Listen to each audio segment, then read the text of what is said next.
आखिर मैं पूछता हूं, मैं अपने न्यूट्रल से सवाल पूछता हूं, आपकी जिम्मेदारी है कि आपको सबसे ज्यादा इस वक्त पावर आपके पास है। सवाल नंबर 1 कि आपने इस साजिश को कामयाब होने क्यों दिया। सवाल दूसरा कि जब आपको पता था कि इन चोरों को लाए हमारे ऊपर मुसल्लत किया जा रहा है, आपको पता था कि इन सारों के ऊपर करप्शन के केसेस हैं, आपको पता था 30 साल से लोग मुल्क लूट रहे हैं, बल्कि न्यूट्रल्स के पास तो रिकॉर्ड था सारा, आईएसआई के पास तो इनकी किताबें इनकी चोरी की।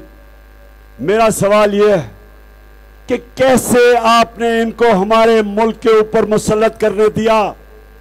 इससे ज्यादा मुल्क पर जुल्म क्या हो सकता है कि बाप बेटा दोनों को सजा मिलनी थी।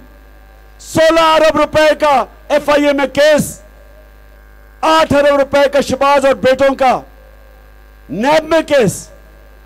कैसे आपने इनको, और मैं इलेक्शन कमीशन से पूछता हूं, कैसे आपने इनके पेपर पास किए। कौन सी दुनिया में मुल्क है जो अंडर ट्रायल लोगों को इजाजत दे देता है इलेक्शन लड़ने के लिए। कौन सा दुनिया में मुल्क है जो कि ऐसे चोरों को इजाजत देता है कि सारे अपनी चोरी जो अवाम का 1100 अरब रुपया अवाम का चोरी किया वो माफ करवाए और फिर से ऊपर बैठ जाए। कौन सा मुल्क उन लोगों को इजाजत देता है मुल्क पर मुसल्लत होने के लिए जिन्होंने माजी में आसिफ जरदारी, उसने हुसैन हक्कानी के जरिए अमरीकनों को पैगाम दिया कि पाकिस्तान की फौज से आसिफ जरदारी को बचाओ।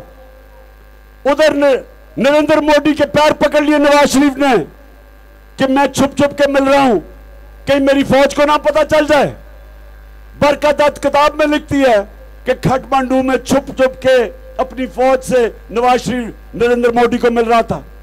मोदी पाकिस्तान की आर्मी चीफ को सबसे बड़ा दहशतगर्द कहता था और नवाज शरीफ उसको शादियों में बुलाता था। तो उन लोगों को कैसे, जो हमारे लोग जिनका काम, न्यूट्रल्स का काम मुल्क का दिफा है, उन लोगों को लेके आए जिधर सबसे ज्यादा खुशियां इसराइल में हुई, उसके बाद हिंदुस्तान में खुशी बनी जब मेरी गवर्नमेंट गई। कैसे इजाजत उन लोगों को दी जो पाकिस्तान के दुश्मन खुद खुश हों। आपका तो सबसे बड़ी ड्यूटी, क्योंकि आपके पास पावर है मुल्क की दिफा करना, तो ये मुल्क से ये जो आपने किया, और मैं यहां अपनी अदलिया को भी कहता हूं, इलेक्शन कमीशन सब इदारों को कहता हूं कि ये पाकिस्तान के अंदर तारीख लिखी जा रही है। इस मुल्क की तारीख उन किसी को माफ नहीं करेगी जिन्होंने इस मुल्क के साथ ये जुल्म किया। इन चोरों को जिनको खुद एक दूसरे को चोर कहते थे, ये एक दूसरे के ऊपर केसेस करते थे। इनके जो करप्शन के केस थे इनके दौर के बने हुए हैं, जब ये 10 साल में दोनों पावर में थे, हमारे दौर के नहीं। कैसे इजाजत दी चोरों को मुल्क के ऊपर बैठाने के लिए, और कैसे राना सनाउल्लाह जैसे कातिल इंटीरियर मिनिस्टर बना दिया।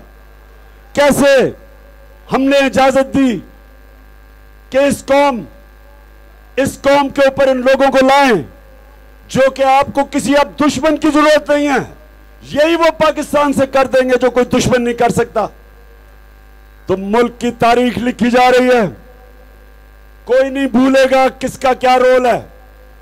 और अगर मेरे ऊपर आर्टिकल 6 लगा दिया तो मुझे मौका मिल जाएगा सारा बताने के लिए कि किसने इस मुल्क से किस किस्म की गद्दारी की।